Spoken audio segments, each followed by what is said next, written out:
lipay kayo bilang isa kang bata kay nakay right siya, free ra pud ka, pero dili pud tanan nga pwede pud nimo siya mahimo. Dapat yun, ituon nila na sarili sa education. Ako si Joel A. Delgado, 11 years old, at nag-eskwela sa Banay-Banay Central Elementary School bilang grade 6 student.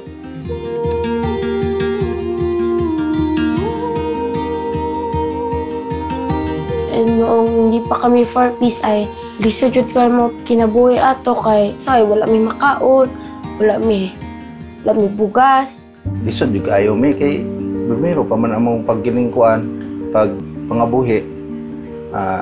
Manumay ko, mangani, manreser, kay mo man diri ang pangabuhian diri sa uma. Maglisod jud mi og gining panud-an kay mo ra man among pangita. Wa pud undaw trabaho. Bala ginagmay ra basta kay maka-eskwela lang ang mga bata. Sa ako apo naisip inahan ako suportado po ko sa iyang paningkamot kay kanang bisag dili nako kaya gani sa basakan kanang maningkamot yun ko tungod lang sa mga bata kay ang akong panglantaw kanang dili ko gusto ang akong mga anak kanang matagamtaman pud ang ako natagamtaman kay kami sa among pamilya uno mi kaigsuon wala jud makahuman mao nay ko maningkamot yun ko. Kay maayo pa mga bataan na kay dili pud unsa na magligoyan mag-eskwela ba? Mo-eskwela jud sila.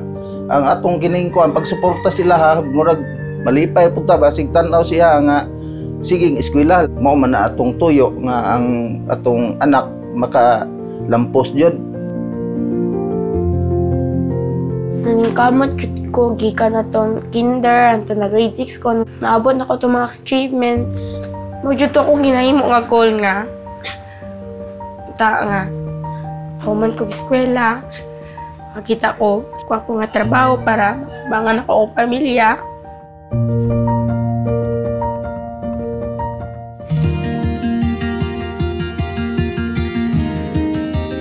Si Joel Delgado napilian nga exemplary child tungod kay aktibo kaayo siya sa eskwelahan o sa gawas sa eskwelahan.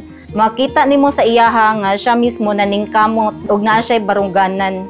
Masaligan nga bata si Joel. Ang ngayon siya nga mahimong ehemplo sa mga bata karon. I've known the Delgado family which is very supportive to their children, and one of those children na napa-eskwela nila diri sa Banay-Banay Central is si Joel Delgado, known as one of the best student of Banay-Banay Central. It's just because nakita ko sa kanya ang pagiging very attentive to his class.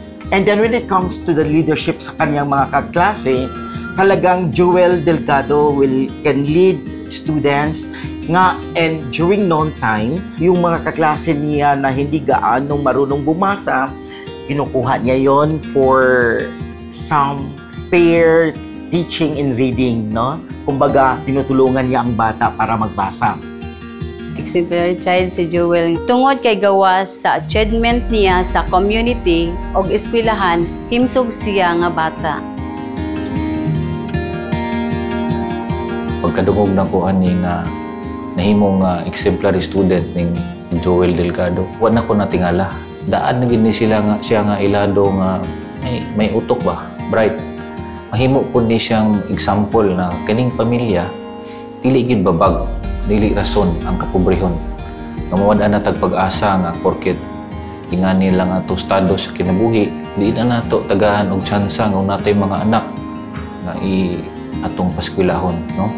So na may mga gobyerno nga andang mutabang. Yung ginagawang tulong sa gobyerno, yung Pantawid program, ay talagang really of great help kay Joel para mapatuloy ni Joel yung kanyang mga pangarap sa buhay.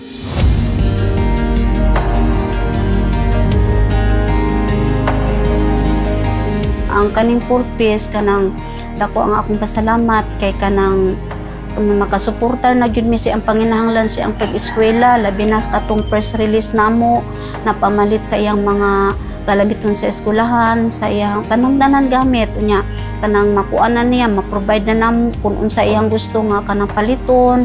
Kay siyempre iyaha baya jud na ang kuan anang purpose para bayot sa iyaha gyud nya. Dako jud og tabang ilabi na gyud sa mga ginikanan nga kanang naningkamot para sa ilang mga anak nga dili gyud mohunong.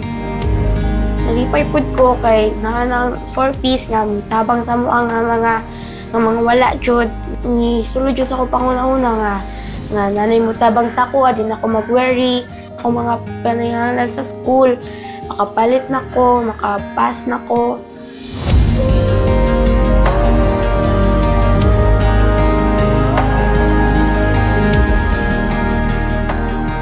Hanggang ako sa kinabuhi kay mahuman ko og eskwela ya maging successful nga teacher ya gusto na ko po niya tagag anong gwapo nga panginabuhi akong pamilya ya gusto po na ko nga ipakita sa mga bata nga importante jud ang education. Gani proud jud kaayo pud namo kay siyempre whole Davao Oriental siya nya murag makahilak kay kanang ingani dai nang kanang kuan ni Joel ipudong padayon jud sa imuhang kuan do nga kanang imuha jud nang huptan ang imong pagka-exemplary child. Ang sahin na ko kay Joel, padayon lang siya sa iyang paningkamot ay maabot naman jud na niyang iyang gipangando sa iyang kinabuhi.